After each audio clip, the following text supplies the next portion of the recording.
امروز جلسه مقامات اجرایی حکومت دولتی شهر دوشنبه دایر به نتیجه‌های رشد اجتماعی و اقتصادی شهر دوشنبه در سال 2021 و وظیفه‌ها برای سال 2022 برگزار گردید.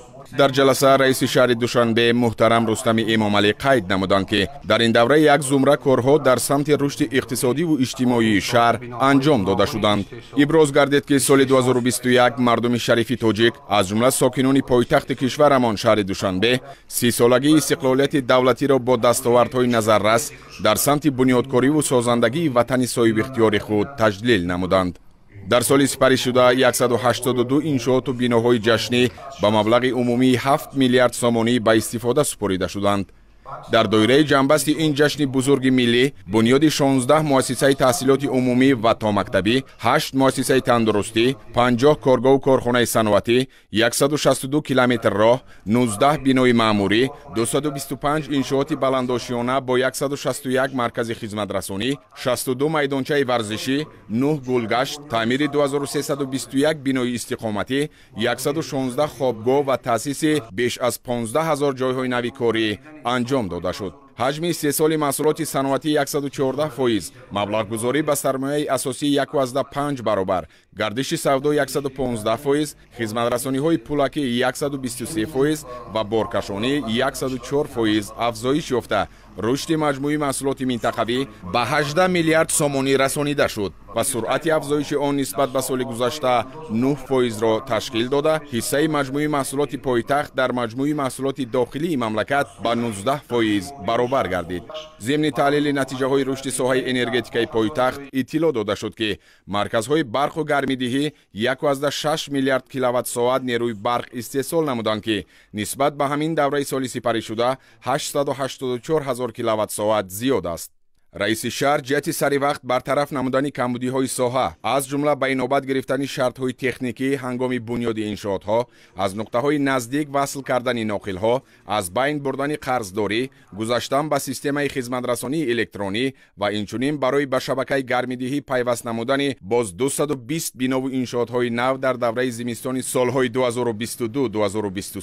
به مسئولین دستور و سپارش های مشخص دادند.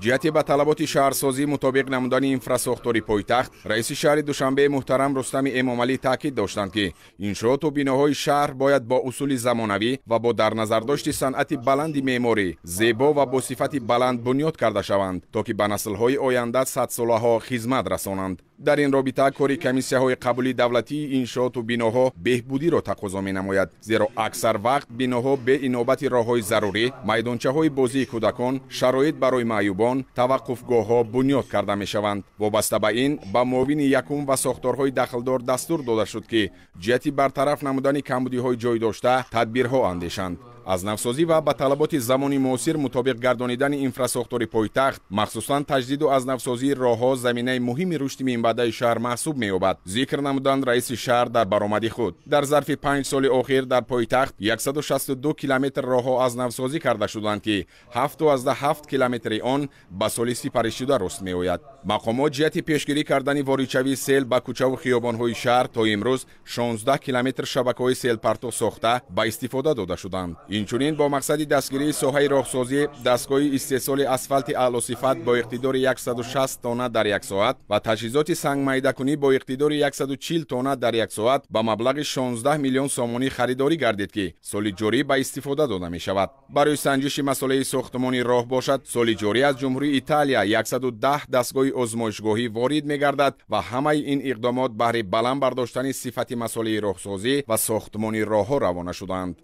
رئیس شهر دوشنبه محترم رستم امامعلی وابسته به حالتهای کشال دادن مهلت اجرای کارها در بعض انشاءات راهسازی، استفاده مسئله پست صفت و بعدی به استفاده دادن راهها در مهلت‌های کوتاه پیدا شدن نوآماری‌ها، جهت اصلاح کمبودی‌های ساحه و در مهلت مقرر شده مطابق به استانداردهای معاصر ساخته به استفاده دادن راهها به مسئولین دستور و سپارش دادند. رئیس شهر ضمن بررسی ساحه نقلیات پایتخت ذکر نمودند که سال گذشته با همه نمود نقلیات 280 میلیون نفر مسافر کشانیده شد که نسبت به همین دوره سال گذشته 14% زیاد می باشد. در ظرف 5 سال اخیر ساحه نقلیات مسافر کشانی شهر کاملا نوسازی گردیده. امروز خدمت رسانی ساکنان و مهمانان پایتخت توسط واسطه های نقلیات زمانوی به راه مانده شده است. дар зарфи 5 соли охир аз ҳисоби маблағҳои буҷетӣ дар маҷмӯъ 578 воситаи нақлиёти мусофиркашӣ аз ҷумла 474 автобус ва 104 троллейбуси бесими замонавӣ харидорӣ гардид. бо мақсади таҷдиди назар намудани парки коммуналӣ дар доираи ҳамкориҳо бо ҷумҳурии халқии чин созишнома ҷиҳати ворид намудани 466 воситаи нақлиёти коммуналӣ ба маблағи 415 миллион сомонӣ ҳамчун кӯмаки техникӣ ба имзо расонида шуд. соли сипаришуда аз ин ҳисоб 413 воситаи нақлиёти коммуналӣ ба пойтахт ворид гардида 53 нақлиёти боқимонда соли ҷорӣ ворид карда мешаванд. муҳтарам Рустами Эмомалӣ ҷиҳати боз ҳам беҳтар ба роҳ мондани хизматрасонии мусофиркашонӣ ба сокинон ва меҳмонони пойтахт ба муовини соҳавӣ ва дигар сохторҳои дахлдор дастуру супоришҳои мушаххас доданд. таври раиси шаҳри Душанбе иттилоъ доданд, таи 5 соли охир дар шаҳри Душанбе 27 муассисаи таҳсилоти миёнаи умумӣ бо 45 000 ҷойи нишаст дар дубаст ва 12 муассисаи томактабӣ барои беш аз 2000 тарбиятгиранда мавриди истифода қарор дода шуда бо ҳамин мушкилоти чандинсолаи соҳаи маориф яъне норасоии ҷойи нишасти хонандагон пурра ҳал гардид. давоми соли 2021 7 муассисаи таълимӣ барои 15 000 ҷойи нишаст дар ду баст бо тарҳи замонавӣ бунёд гардида ба истифода супорида шуд. ҳоло дар шаҳр сохтмони боз 22 муассисаи таҳсилоти миёнаи умумӣ бо 40 000 ҷойи нишаст ва 19 муассисаи томактабӣ идома дорад. дар 3 соли охир ба муассисаҳои таҳсилоти олӣ дохил шудани хонандагони муассисаҳои таҳсилоти миёнаи умумии пойтахт ба 80% расидааст. соли сипаришуда хонандагон дар олимпиадаҳои ҷумҳуриявӣ ва байналмилалӣ фаъолона ширкат варзида сазовори 773 медал гардиданд. ҳамасола хонандагону донишҷӯёни болаёқат аз стипендияи раиси шаҳр бархурдор мегарданд. раиси шаҳри Душанбе иброз доштанд ки бо вуҷуди фароҳам гардидани шароити мусоид ва таваҷҷӯҳу дастгириҳои роҳбарияти олии мамлакат ва мақомот дар соҳаи маорифи пойтахт камбудиҳо низ ҷой доранд. ба масъулини сохторҳои дахлдори пойтахт дастур дода шуд ки ҷиҳати такмил додани сатҳи касбии омӯзгорон ва баланд бардоштани завқу рағбати хонандагон ба омӯзиши фанҳои табиӣ, дақиқ ва риёзӣ, аз худ кардани забонҳои хориҷӣ ва ислоҳи камбудиҳои соҳа тадбирҳои заруриро амалӣ намоянд. вобаста ба ин муҳтарам Рустами Эмомалӣ пешниҳод намуданд ки дар сатҳи шаҳр озмуни забондонӣ барои хонандагон зери унвони забондонӣ ҷаҳондонӣ инчунин озмуни тоҷи сари ҷумла ҳунарҳост илм аз рӯи фанҳои табиӣ, дақиқ ва риёзӣ соли ҷорӣ ва минбаъд низ ташкил ва гузаронида шаванд. дар зарфи 5 сол муассисаҳои тиббии шаҳр бо 35 автомашинаи замонавии ёрии таъҷилӣ ва дастгоҳҳои нави ташхис таъмин гардида 118 нафар кӯдакони нуқсони дил дошта аз ҳисоби маблағҳои фонди захираи раиси шаҳр ҷарроҳӣ карда шуданд ва ин кор минбаъд низ идома дода мешавад, зикр намуданд раиси шаҳри Душанбе муҳтарам Рустами Эмомалӣ.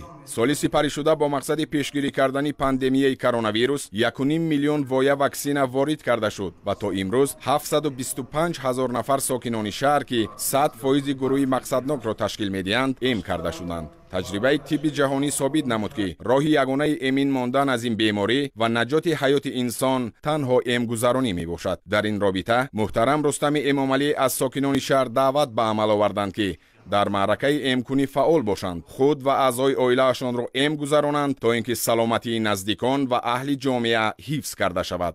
ба сохторҳои дахлдор дастур дода шуд ки аз моҳи феврали соли 2022 эмкунии навбатӣ ва пурраи сокинонро оғоз карда дар баробари ин корҳои фаҳмондадиҳиро доир ба риояи қоидаҳои беҳдоштӣ вусъат бахшанд. аз мавзӯоти дигаре ки аз ҷониби раиси шаҳри Душанбе таҳлилу баррасӣ гардид, ин баланд бардоштани мақоми занону ҷавонон ва нақши онҳо дар ҷомеа, мусоидат ба таҳсилу касбомӯзӣ ва таъмин намудани онҳо бо ҷойи корӣ буд. ҳоло дар пойтахт бунёди як қатор иншооти муосири варзишӣ аз ҷумла варзишгоҳи бузург бо 30 000 ҷойи нишаст ва 135 майдончаи варзишӣ дар назди биноҳои баландошиёна бомаром идома доранд. дар зарфи 5 сол дар пойтахт 262 майдончаи варзиш ва бозии кӯдакона бунёд карда шуд ки имрӯз сокинони пойтахт аз ҷумла ҷавонону наврасон аз онҳо босамар истифода карда истоданд. варзишгарони шаҳр дар мусобиқаҳои бонуфузи шаҳрӣ ва ҷумҳуриявию байналмилалӣ ширкат варзида соҳиби 9000 медал гардиданд. соли сипаришуда дар доираи эълон гардидани шаҳри Душанбе ҳамчун пойтахти фарҳангии иттиҳоди давлатҳои мустақил дар соли 2021 зиёда аз 300 чорабинии гуногуни фарҳангиву сиёсии шаҳрӣ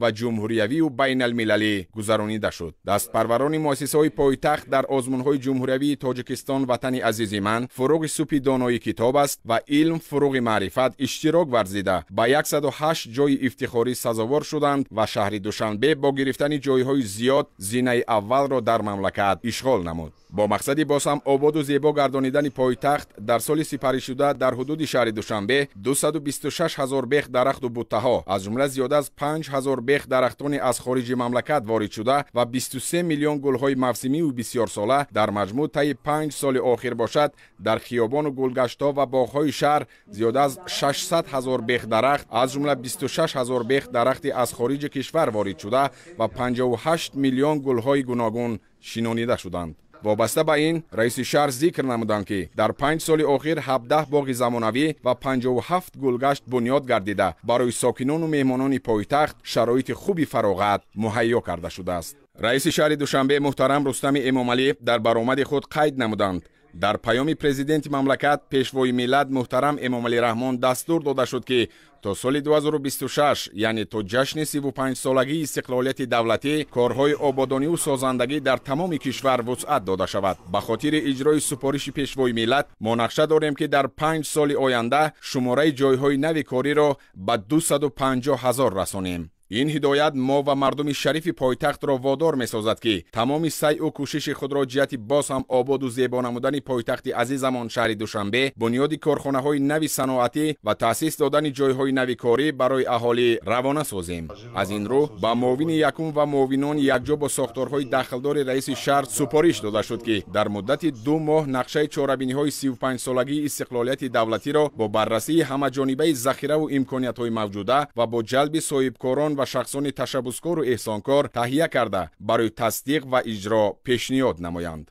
در جلسه معاون یکم و معاونان رئیس شهر دوشنبه، رئیسان ناحیه‌های شهر، راهبران ساختارهای تابع مقامات اجرایی حاکمیت دولتی شهر دوشنبه و مقامات حفظ حقوق پایتخت دایر به نتیجه‌های فعالیت خود در سال سپری گردیده حسابات دادند. در ادامه رئیس شهر دوشنبه محترم رستم امامعلی فعالیت شرکت‌های موبیلی را مورد بررسی قرار داده قید نمودند که خدمترسانی این شرکت‌ها به طور ضروری به راه مانده نشده‌اند و رونماییشان از سطح و صفت فعالیت دیده بیشتر می باشد.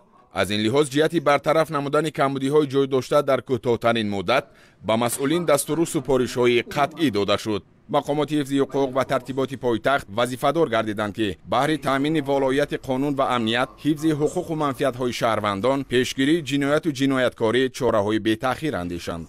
در جنبست رئیس شهر دوشنبه محترم رستم امامعلی اظهار باوری نمودند که مردم شریف پایتخت جهت عملی نمودن سیاست خردمندانه پیشوای معظم ملت به خاطر رشد استوار و به شهر معاصر و پیشرفته تبدیل دادن دوشنبه من بعد نیز با عزم و اراده قوی سازندگی کار و پیکار نموده همه یک جا با زحمت صادقانه و صافدلانه پایتختمان را به آینه واقعی ملت تمدن سازی تاجیک و دولت صاحب استقلال تاجیکان تبدیل می دهیم. پس از محاکمه همه جانبه فعالیت ساختارهای شهر در سال 2021 قراری داخلدار قبول گردیده وظیفه‌ها برای دوره من بعد معین کرده شدند.